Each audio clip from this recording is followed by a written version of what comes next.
Meus irmãos, boa noite, na paz do nosso Senhor Jesus Cristo, amém? Que alegria termos este tempo tão especial, onde nós podemos cantar louvores ao nosso Deus e também ouvir a sua palavra. Meus irmãos, antes de nós iniciarmos a pregação, eu gostaria de fazer a recomendação de alguns devocionais que chegaram para nós essa semana. Um deles é No Senhor me refugio. São 150 devocionais no livro de Salmos. Para quem conhece um livro mais famoso de Dane Ortland, é Manso e Humilde. É o mesmo autor do devocional. Então esse devocional é maravilhoso. Outro que nós recomendamos, Dia a Dia com Jonathan Edwards. Esse dispensa a apresentação. Jonathan Edwards. E por fim, esse também que nem precisa falar, nem precisa apresentar, que é o Dia a Dia com Charles Spurgeon. Então a gente tem ali na nossa livraria que está disponível, amém? Vou deixar aqui. Meus irmãos, nos próximos meses, nós estaremos expondo o livro de Atos dos Apóstolos em nossa igreja. E nós intitulamos essa série de A Revolução do Evangelho. E isso se dá porque o livro de Atos narra realmente uma revolução provocada pelo Evangelho. Nós vemos homens comuns que Deus usou para levar a sua mensagem até os confins da terra. Então, quando nós olhamos para esse livro de Atos, como já diz o nome, de fato Atos é um livro de ação. Ele registra o crescimento da igreja, os milagres apostólicos, as perseguições enfrentadas pelos crentes, mas também relata a expansão do Evangelho de Jerusalém até os confins da terra. Portanto, meus irmãos, que ao longo desses meses, nós possamos ser edificados através do livro de Atos. Que estejamos atentos para ver o que esse livro nos ensina sobre dependência do Espírito Santo, sobre a ousadia de proclamarmos o Evangelho e também sobre a necessidade de unidade na igreja e o chamado para levarmos as boas novas até os confins da terra. Por isso eu quero convidar vocês a abrir as suas Bíblias no livro de Atos, capítulo 1. Nós faremos a leitura do verso 1 até o versículo de número 11. Atos dos Apóstolos, capítulo 1.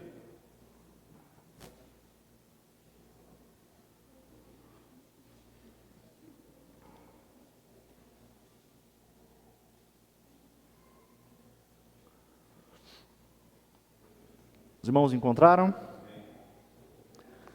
Assim está escrito a palavra do Senhor. Em meu livro anterior, Teófilo, escrevi a respeito de tudo que Jesus começou a fazer e a ensinar, até o dia em que foi elevado aos céus, depois de ter dado instruções por meio do Espírito Santo aos apóstolos que havia escolhido. Depois do seu sofrimento, Jesus apresentou-se a eles e deu-lhes muitas provas indiscutíveis de que estava vivo. Apareceu-lhes por um período de 40 dias, falando-lhes acerca do reino de Deus. Certa ocasião, enquanto comia com eles, deu-lhes esta ordem: não saiam de Jerusalém, mas esperem pela promessa de meu Pai, da qual lhes falei. Pois João batizou com mas dentro de poucos dias vocês serão batizados com o Espírito Santo. Então os que estavam reunidos lhe perguntaram: Senhor, é neste tempo que vais restaurar o reino de Israel? Ele lhes respondeu: não lhes compete saber os tempos ou as datas que o Pai estabeleceu pela sua própria autoridade, mas receberão poder quando o Espírito Santo descer sobre vocês, e serão minhas testemunhas em Jerusalém, em toda a Judéia e Samaria, e até os confins da terra. Tendo dito isso, foi elevado às alturas enquanto eles olhavam, e uma nuvem o encobriu da vista deles, e eles ficaram com os olhos fixos no céu enquanto ele subia. De repente surgiram diante deles 2 homens vestidos de branco, que lhes disseram: Galileus, por que vocês estão olhando para o céu? Esse mesmo Jesus que dentre vocês foi elevado aos céus, voltará da mesma forma como viram subir. Amém. Os irmãos, permaneçam com a sua Bíblia aberta.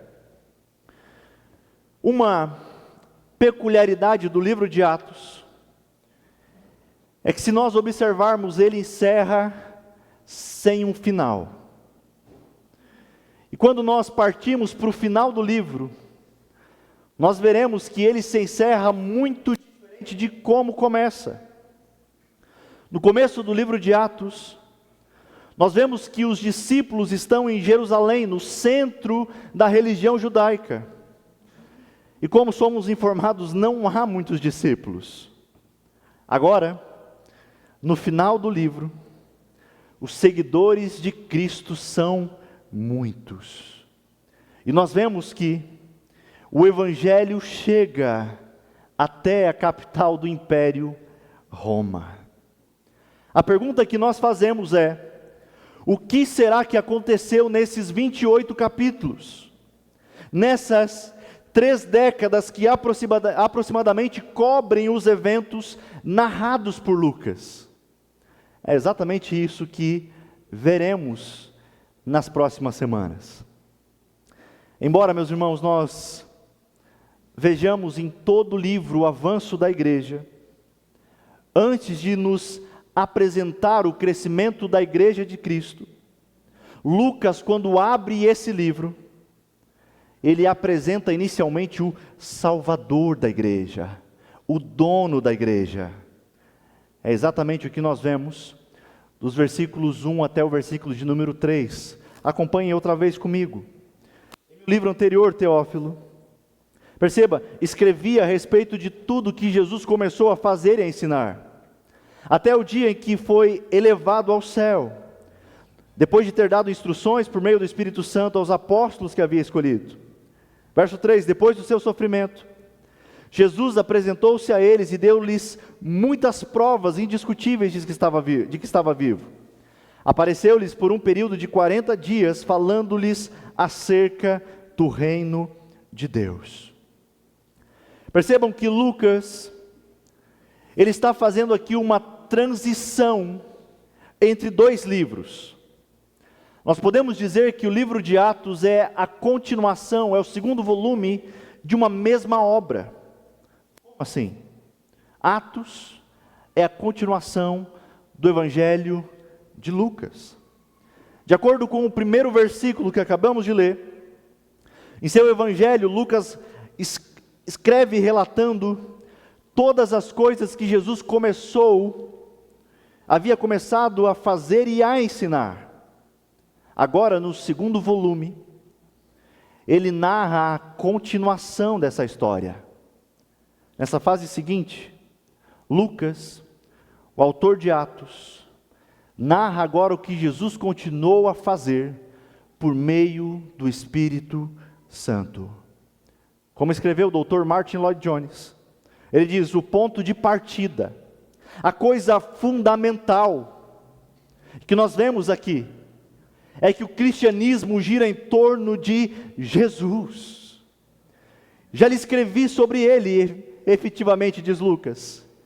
E ele continua: e vou falar mais sobre ele. Diz Lloyd Jones: o cristianismo não é um ensino, o cristianismo é uma pessoa. É isso que cremos. Quando olhamos para o Evangelho, quando olhamos para as Escrituras, nós vemos que a verdade é que o Senhor Jesus Cristo era o tema central da pregação da igreja primitiva. Ele é o tema do Evangelho de Lucas. Cristo é o tema de Atos dos Apóstolos. Cristo é o tema central de toda a Escritura. É uma pena que esse tema tenha se tornado tão secundário em nossos dias. Ao invés de Jesus, muitos estão procurando trazer mensagens mais agradáveis aos homens.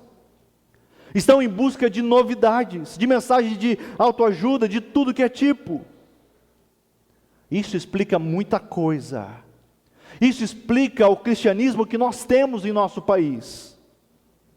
Recentemente saiu uma pesquisa do IBGE que um número, a porcentagem de evangélicos no país subiu em torno de 61%. E a grande pergunta que fazemos: que evangelho?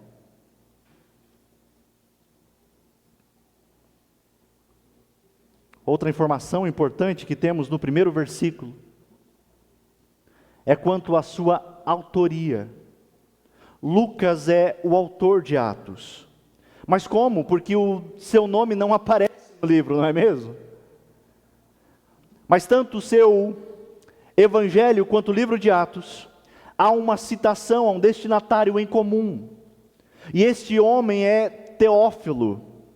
E apenas abrindo um parênteses aqui, a pergunta que talvez surja é: quem é Teófilo? Não é mesmo? A Bíblia praticamente não fala quem é ele. Então, o que eu posso dizer é que nós não temos uma resposta concreta de quem ele seja. Pelo menos o seu nome significa querido de Deus, ou amigo de Deus. Está aí uma sugestão de nome. Pode ser algumas ideias, é que pode ser que Teófilo tenha sido um ajudador ao ministério, alguém que contribuiu com o ministério. Outros defendem que ele pode ter sido um político importante de Roma, que estava se convertendo ao cristianismo. A verdade é que nós não sabemos. Um dia, quem sabe. Mas a citação do nome dele e a continuação da obra indica que seja Lucas realmente o autor. Uma outra confirmação quanto à sua autoria é que, por exemplo, os chamados pais da igreja, e após eles os apóstolos, e após eles os pais apostólicos, todos eles praticamente confirmam que quem escreve Atos é Lucas. Através de uma pesquisa minuciosa, Lucas escreve o seu evangelho e também Atos dos Apóstolos. Outra informação importante quanto a esse livro é que Lucas apresenta pelo menos os 2 estágios do ministério de Cristo. Como assim? No primeiro, Lucas mostra o ministério terreno de Jesus de forma pessoal e pública. Agora, no segundo livro, em Atos, Lucas nos mostra o ministério celestial de Jesus. É por isso que entendemos que o livro de Atos não pode ser chamado tão somente de Atos dos Apóstolos, pois o que nós vemos neste livro são os atos de Cristo, por meio do Espírito e através dos apóstolos. É isso que nós vemos. E antes de registrar os atos, Lucas faz questão de trazer uma informação crucial para a igreja. Lucas traz uma informação que é central à fé cristã. Lucas traz uma informação que, se não fosse por ela, nós não haveria sentido em estarmos aqui. No verso 3, ele diz: depois do seu sofrimento, depois do que aconteceu com Cristo na cruz, Jesus apresentou-se diante deles e deu-lhes muitas provas de que estava vivo. Percebam, isso é algo central à fé cristã. A ressurreição de Jesus é real. Por que eu falo isso? Porque infelizmente muitos têm se tornado adeptos de uma maldita teologia chamada teologia liberal. Teologia que surge na Alemanha por volta do século XX. E essa teologia busca tratar os eventos sobrenaturais como mitos. O liberalismo teológico vai negar, por exemplo, a literalidade de Gênesis 1 e 2. Vai negar a literalidade dos milagres. Vai negar a ressurreição de Jesus Cristo. O liberal, ele vai dizer assim: ressurreição? Claro. Como? Jesus apenas ressuscitou no coração dos discípulos, mas ele não ressuscitou corporealmente, de forma real. É isso o que a maldita teologia liberal tem feito. Basta olharmos a Europa hoje. Quem abraçou a teologia liberal é como se fosse um câncer, matou a igreja. Isso é sério. Eles tentam negar a ressurreição de Jesus. Mas a verdade é que desde o começo da igreja, a igreja só pode avançar e só avança porque Cristo de fato ressuscitou dentre os mortos. Ele ressuscitou, como diz Lucas, e apareceu por 40 dias aos apóstolos. Não apenas apareceu, mas ele falou acerca do reino de Deus. Se você fizer uma leitura dos evangelhos, você verá que há pelo menos 10 aparições de Jesus. Todas as aparições com um único objetivo: provar que o nosso Salvador ressuscitou e Ele está vivo, reinando para todo sempre. Avançando em nosso texto, nós podemos realizar uma pergunta. A pergunta que muitas pessoas fazem: ok, após a ressurreição, o que Jesus fez entre a ressurreição e a ascensão? Lucas diz, ele permaneceu por 40 dias com os discípulos, além de apresentar provas inquestionáveis da sua ressurreição, além de falar coisas concernentes ao reino de Deus. Obrigado, Evandro. Ele lembrou da promessa do Pai, que enviaria o Espírito Santo. Então Jesus pede aos discípulos: ei, esperem em Jerusalém, até a vinda do Espírito, onde vocês serão batizados com o Espírito.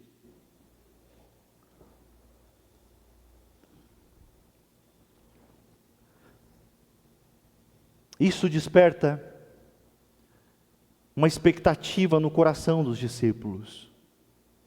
É exatamente o que nós vemos no versículo 6. Então os que estavam reunidos lhe perguntaram: Senhor, é nesse tempo que vais restaurar o reino a Israel? Percebam, Jesus lembra da promessa que foi feita. E agora, querendo ou não, essa pergunta é uma pergunta sincera. Mas eles estavam confusos. Pois inicialmente eles estavam pensando que Jesus venceria os romanos e restauraria o reino físico a Israel. O que os discípulos estavam esperando? Um governo político. Porque Israel havia perdido a sua independência política e agora estava sob domínio de povos estrangeiros. Portanto, os discípulos, eles alimentavam no coração a esperança de que um dia as coisas iriam mudar e Israel então assumiria outra vez o comando político do mundo. Essa era a perspectiva, a esperança que os discípulos tinham. Mas qual é a resposta de Jesus? Versículo 7 e 8. Jesus responde: não compete a vocês saber o tempo ou as datas que o Pai estabeleceu pela sua própria autoridade. Ele está dizendo: ei, descansem, não se preocupem com isso. Mas ele segue e diz: mas vocês receberão poder quando o Espírito Santo descer sobre vocês, e serão minhas testemunhas em Jerusalém, em toda a Judéia e Samaria, e até os confins da terra. Percebam que Jesus está corrigindo essas falsas noções a respeito do reino de Deus. Primeiro, porque o reino de Deus não é terreno, mas sim espiritual. Como escreveu o pastor Hernandes Dias Lopes, ele diz: o seu trono é estabelecido no coração das pessoas, não nas embaixadas dos governos, onde um escravo do pecado é libertado e onde um súdito do reino das trevas é transportado para o reino da luz. Aí se estabelece o reino de Deus. O reino de Deus não é pela força das armas, mas pela ação transformadora do Espírito Santo. Outra coisa, percebam a mentalidade dos discípulos.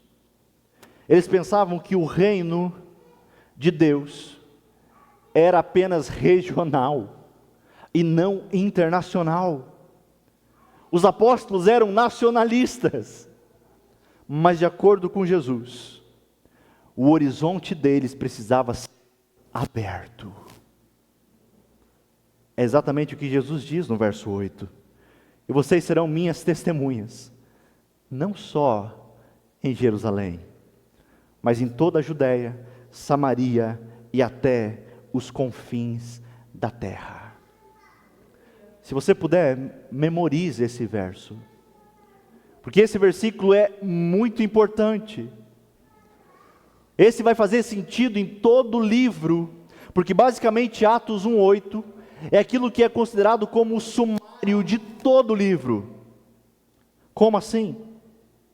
De acordo com Jesus, os discípulos receberiam poder do Espírito, e logo depois eles começariam uma vida de testemunho de Cristo.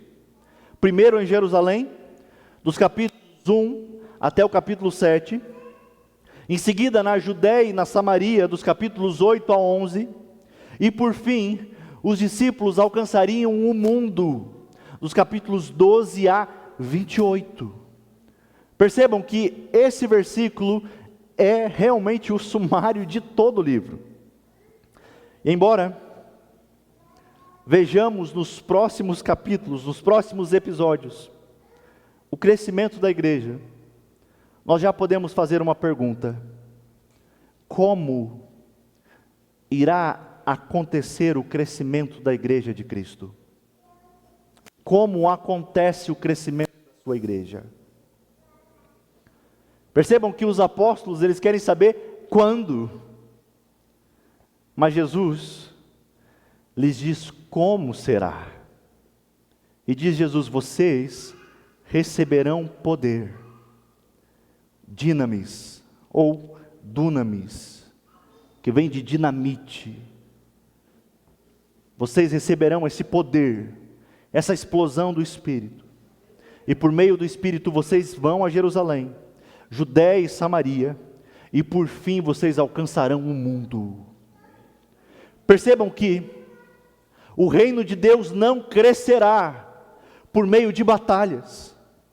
O reino de Deus não avançará por meio da força, mas por meio de testemunhas. Ele alcançará os confins da terra por meio da obra poderosa do Espírito Santo de Deus. É por isso que quando nós olhamos para esse livro tão dinâmico, nós vemos que o Evangelho ele não avança por meio de reis, de generais ou filósofos famosos, mas ele avança por meio de pescadores, cobradores de impostos, artesãos e até mesmo ex-perseguidores da igreja.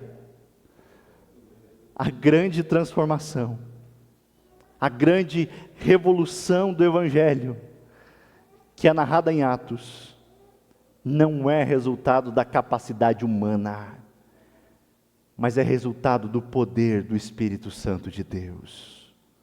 É isso que cremos. Quando olhamos para Atos, esse livro deve também nos tirar de um comodismo, porque nós devemos pensar também como eu posso fazer parte dessa missão de expandir o reino de Deus na terra. Como eu posso fazer com que o nome de Cristo seja conhecido a todas as nações do mundo? Uma sugestão que gostaria de dar é: nós precisamos desenvolver um coração missionário. Nós ouvimos as palavras de Jesus de que os seus discípulos seriam testemunhas. Mas quando nós escutamos isso, parece que essa verdade não nos impacta tanto. Ah não, é só ser testemunha. Mas eu quero que você perceba como isso é radical na fé cristã. Sabe por quê? Quando Jesus fala isso: vocês serão minhas testemunhas. Os discípulos que estavam ouvindo essas palavras, eles estavam sendo chamados a pregar primeiramente aonde? Jerusalém. O que isso tem a ver? Isso tem a ver que a missão não vai ser fácil. Porque Jerusalém é a cidade que prendeu e matou Jesus. E eles foram chamados também a pregar na Judéia. É na Judéia onde eles são rejeitados. E eles iam ser também enviados aos samaritanos, um povo meio que de terceira classe. E por fim, eles estavam sendo enviados a estrangeiros pagãos. Perceba a radicalidade do que Jesus está propondo a eles. Não é simples. Por isso que nós falamos que isso de fato é uma revolução espiritual. Por isso eles necessitam de um coração missionário. É o que precisamos também. Nós não podemos nos preocupar conosco somente com os nossos. Nós não podemos pregar somente aqueles que nós amamos. Nós precisamos nos preocupar com outros povos, com outras nações. Devemos ir ou então enviar pessoas. Meus irmãos, se nós queremos ter êxito na missão, saibam que além de um coração missionário, assim como os discípulos, nós precisamos também de um compromisso radical como testemunha do Evangelho. Isso daqui é muito importante, porque testemunha é uma palavra-chave no livro de Atos. Somente no livro de Atos essa palavra vai aparecer 29 vezes. E testemunha no texto original é mártir. Isso mostra que os discípulos eram testemunhas que haviam presenciado um fato glorioso, a ressurreição de Cristo. E essa notícia da exaltação de Jesus deveria ser anunciada até os confins da terra, ainda que para isso a morte fosse o preço a ser pago. Você está disposto a isso? Somos chamados a ser testemunhas. Você está disposto a entregar a sua vida a isso? Perceba o quanto é radical o chamado do Evangelho. Mártir não é aquele que mata, mas é o que morre por uma causa. Entenda isso. Entenda a sua responsabilidade. E a pergunta é: como nós podemos dar um testemunho então do Evangelho? Como nós podemos ser testemunhas? Pelo menos 3 maneiras. E essas maneiras, elas andam juntas. Elas não podem ser separadas. Quais são? Primeira maneira é testemunhar de Cristo. O que isso significa? Simples. O título já diz: testemunhar de Cristo. Ué, está de pegadinha? Isso é importante nós sabermos, porque testemunhar de Cristo não é apresentarmos um sistema religioso ou qualquer outra coisa. Quando testemunhamos de Cristo, a nossa responsabilidade é anunciar o Evangelho. Testemunhar de Cristo é falar quem Jesus é e o que Ele fez por nós.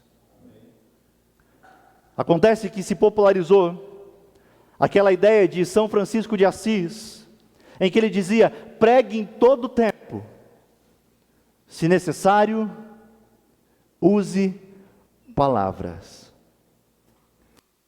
Se tornou comum isso. E as pessoas pegam essas frases e dizem: eu não preciso falar de Cristo, eu só preciso dar um bom testemunho. Eu sei que parece uma ideia bem piedosa. Ela só não é bíblica. Porque diz as Escrituras que a fé, ela vem pelo ouvir, e ouvir da palavra de Deus. Meu irmão, que você entenda isso. Por mais maravilhoso que seja o seu testemunho, por mais maravilhoso que seja o que Deus fez na tua vida, Ele não tem poder de salvar. Por isso, pregue o Evangelho. Nós não somos chamados a contar a nossa história. Nós podemos usá-la como um acessório, como nota de rodapé. Mas nós somos chamados para pregar a história de Cristo Jesus.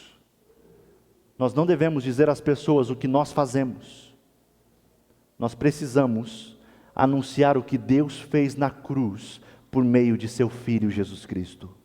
É isso. Mas lembrando que outras maneiras não estão separadas dessa primeira. Segunda maneira que nós podemos testemunhar do Evangelho é vivendo o Evangelho. Cristãos não somente pregam o Evangelho, cristãos encarnam o Evangelho, eles vivem de acordo com o Evangelho. Embora o nosso testemunho não salve, ele precisa apontar para Cristo. Precisamos viver de acordo com Cristo, porque uma das piores coisas que pode existir é eu querer falar de Cristo e dar um péssimo testemunho ao Cristo que eu digo servir. Como eu disse, apesar de dar um bom testemunho e não falar de Cristo, não basta.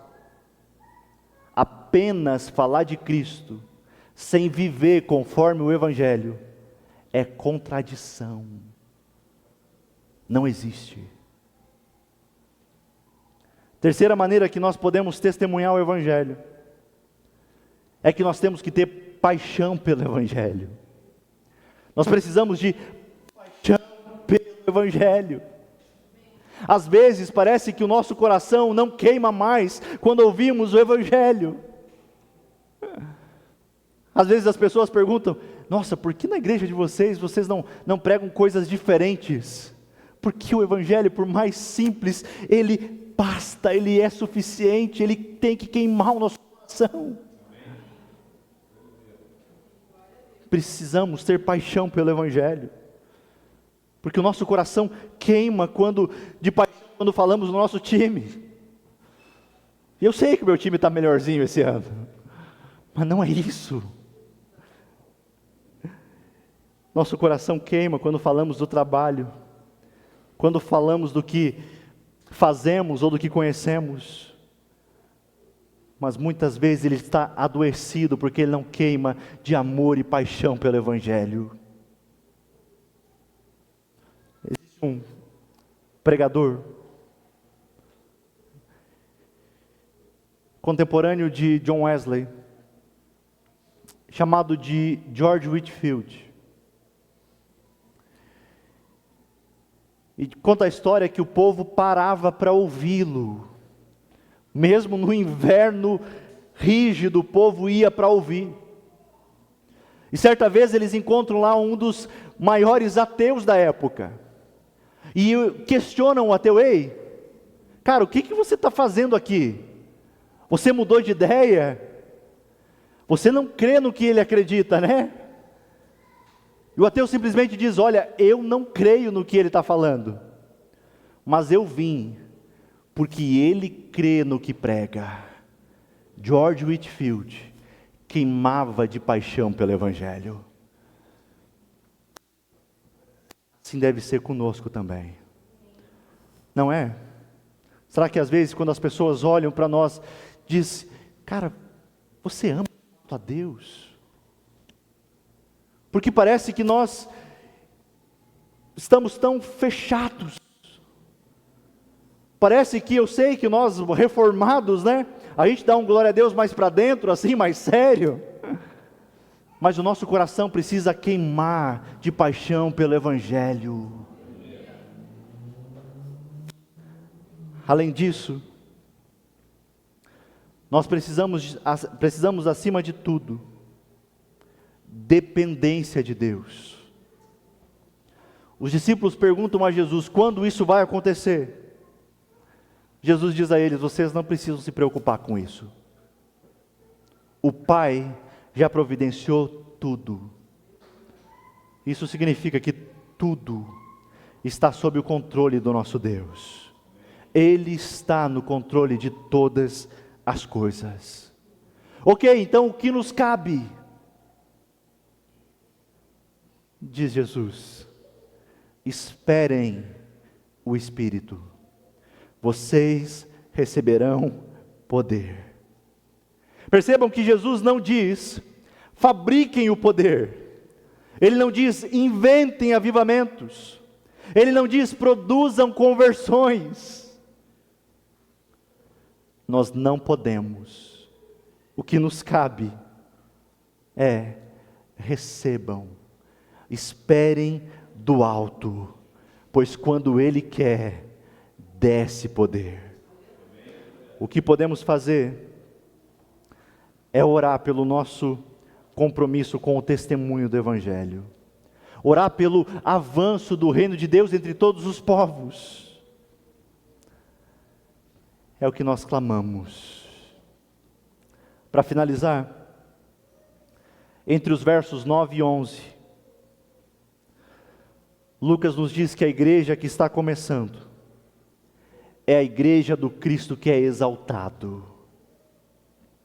Veja comigo os versos 9, 10 e 11. E tendo dito isso, foi elevado às alturas enquanto eles olhavam, e uma nuvem o encobriu da vista deles. E eles ficaram com os olhos fixos no céu enquanto ele subia. De repente surgiram diante dele 2 homens vestidos de branco, que lhes disseram: Galileus, por que vocês estão olhando para o céu? Este mesmo Jesus, que dentre vocês foi elevado ao céu, voltará da mesma forma que vocês viram subir. A ascensão marca o ponto em que Jesus, fisicamente ressurreto, deixa os discípulos. E várias implicações decorrem da ascensão de Jesus. Isso nos mostra, em primeiro lugar, que Ele consumou a sua obra. Essa subida pública, gloriosa, era uma mensagem da obra concluída de Cristo, de que o seu sacrifício vicário foi aceito, de que a vontade do Pai foi cumprida, a redenção foi realizada. E agora o Filho está de volta, a mesma glória que teve desde antes, junto ao Pai. Outra implicação da ascensão de Jesus é que nós podemos ter esperança, pois há uma certeza. Qual é a certeza? A certeza do seu retorno. Jesus voltará. Entretanto, não será imediatamente. Como assim? Há coisas a acontecer. Outra coisa que nós devemos olhar, segundo o texto, é que ela está sendo contada a partir de uma perspectiva do olhar dos discípulos. E o texto está dizendo que surgem 2 homens vestidos de branco. O que é isso? Anjos. E eles dizem: Galileus, por que vocês estão olhando para o céu? É como se eles estivessem dizendo: ei, olhem agora para frente. Porque vocês têm essa certeza, vocês o viram partir, e vocês verão ele voltar, porque o retorno de Cristo é certo, mas entre a ida e a volta, o Espírito precisa vir, e vocês precisam ir até os confins da terra. Você vai? Será que nós vamos?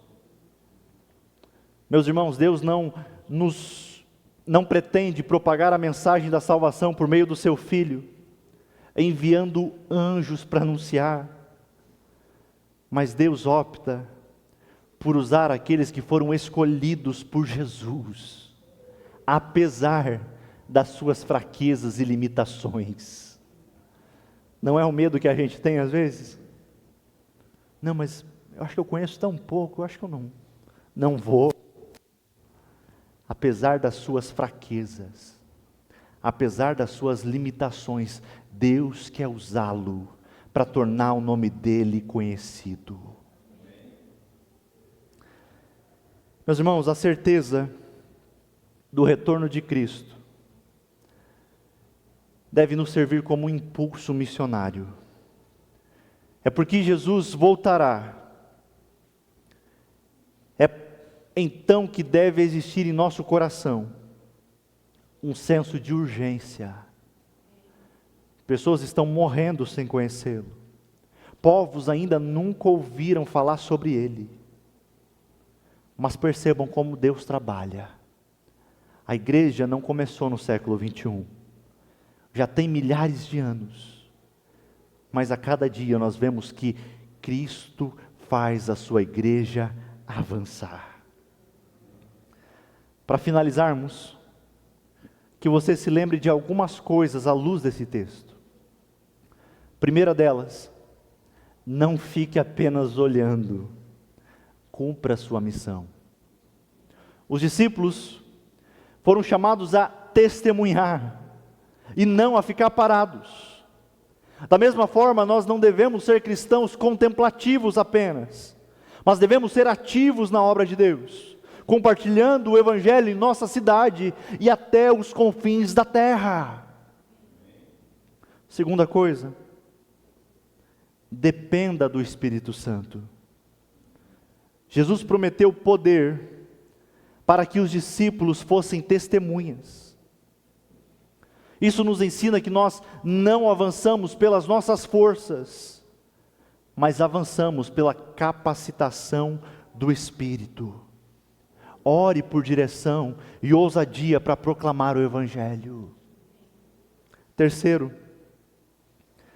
testemunhe onde Deus te colocou. Percebam que antes de os discípulos serem enviados, Jesus diz a eles: esperem. Antes de pensarmos em missões distantes, nós precisamos testemunhar em nossa própria Jerusalém. Família, trabalho, amigos, comunidade.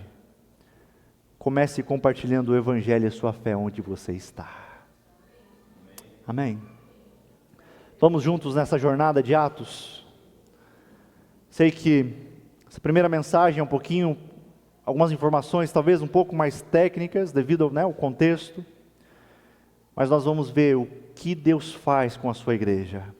Homens que Ele levanta, homens e mulheres que Ele levanta através dos séculos. Não é à toa que a igreja cada dia mais avança. É a religião do Cristo ressurreto, do Cristo que está vivo e voltará. Vamos orar? Senhor Deus, nós te louvamos. Bendito é o teu nome. Te agradecemos por esse tempo. Como estamos vendo no livro de Atos, começamos hoje, a sua igreja cresce, mas não cresce na força dos nossos braços, não cresce porque nós produzimos algo, não, mas só cresce pelo poder do Teu Espírito. Que possamos ser testemunhas, como o Senhor deseja que sejamos. Testemunha é aquele que realmente se entrega por amor a Cristo. Testemunha é aquele que proclama com autoridade o Evangelho. Não a nós, Senhor, mas a Ti somente. Que possamos, Pai, honrar o Teu nome, tornar o Seu nome conhecido, proclamar a Sua santidade, e que mais vidas conheçam, creiam e tenham a vida transformada pelo Evangelho. É o que nós te pedimos em nome de Jesus. Amém. Meus irmãos,